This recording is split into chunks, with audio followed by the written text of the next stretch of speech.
Moi! Hei. Olen Melody. Sami, hei. Haluatko jotain juotavaa? Joo, kyllä kahvi, kiitos. No, hyvä. I would like to perform here.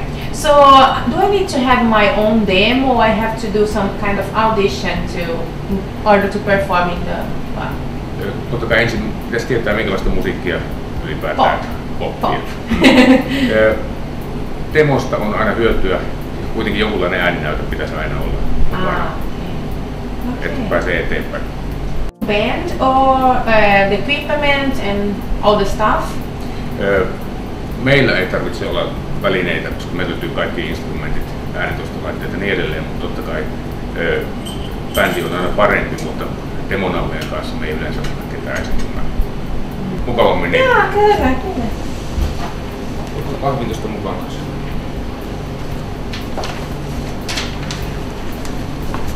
Time the gig should be and how many songs I can sing?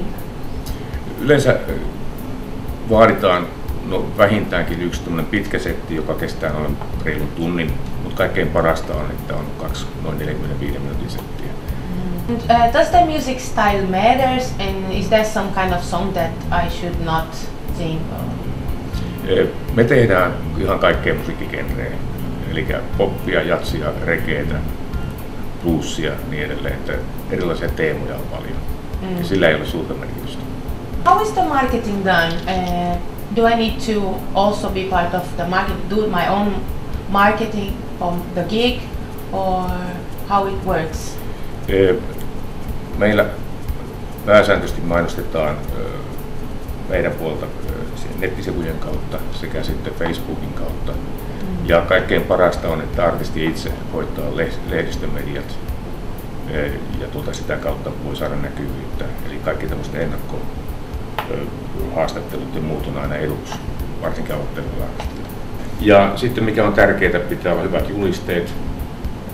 Ja sitten jos on jotain ääninäytteitä, niin saadaan sitten ääninäytteet myöskin sivuille, koska tänä päivänä netin kautta, Facebookin kautta saadaan hyvin paljon näkyvyyttä.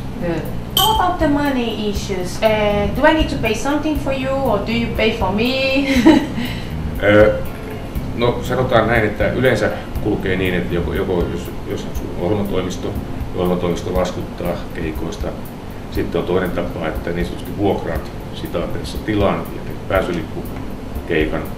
Tai sitten kaikkein hankalin yleensä on se, että mennään verokortin kautta. Eli toiminimi tai joku muu on yleensä se paras vaihtoehto.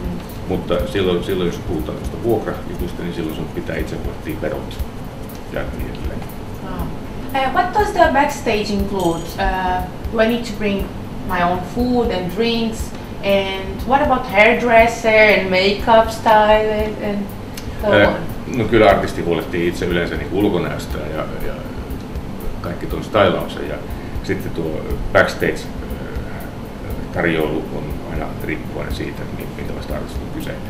Jos on kyse huippusuositusta artistista, yleensä päkkärivaatimus on kovempi, mutta pääsääntöisesti menee sillä tavalla, että normivirvoitusjuomat kuuluu tarjota. How many people can fit here for one gig? Meillä on 190 asiakaspaikkaa, mutta semmoinen normaali mitä haetaan, ne ihanne on 150. Okay, because I probably will have lots of fans. Ja. Puolet jää ulos. Yeah. Silloin pitää vetää 2 keikkaa. Yeah, kyllä. A little bit about the background of Poppari. So how long time have Poppari exist? No. 19 vuotta. 19. And which famous band or artist has performed here? En pysty sanoa yhtään yksittäistä. Jatsin puolelta maailman huiput, bluesin puolelta maailman huiput, kotimaan rock, tai pop rock artisteista lukematon määrä. En pysty ottaa ketään yksittäistä esille. Ehkä yksi hienoimpia on ollut jatskeikoista niin kuin Famous Market, norjalainen bändi, joka oli aivan pulvattoman hauska. Se oli Sound Jazzilla joskus 7 vuotta sitten. Mutta muuten, Mark Levine on ehkä tunnetuin myöskin jatsin puolella, hyvin tunnettu amerikkalainen pedagogi sekä jazzvaikuttaja. Why did you decide to start with the business, like bar, nightclub business? Vuonna 1992 oli lama Suomessa ja tuntui siltä, että ei missään mitään järkeä ja kaikkein hulluntaan perustaa ravintola, jonka teemana on jats. Ja silloin oli kaikki kuollut. Ei yhtään jatsklubia Suomessa. Jostain syystä tuli sellainen idea, koska pidän itse musiikista, kaikesta musiikista, niin piti tehdä itselle kotiolohuone. Ja se osoittautui aika hyväksi. Moni muukin oli samaa mieltä.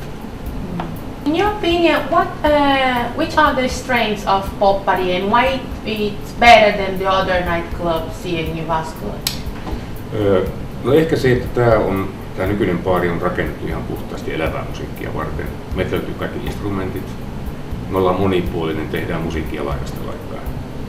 Eli tarjonta on hyvin laajaa.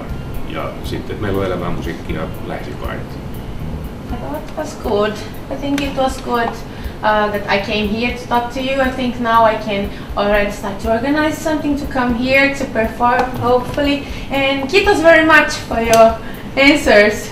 Kiitos, ja sun pitää vaan mennä meidän sivuille ja koittaa etsiä sieltä vapaata päivää, lähettää mulle demomateriaalia ja niin poispäin.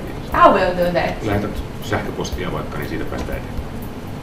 Yes, I will do that as soon as possible. Okay. Thank you. Kiva, kiitos.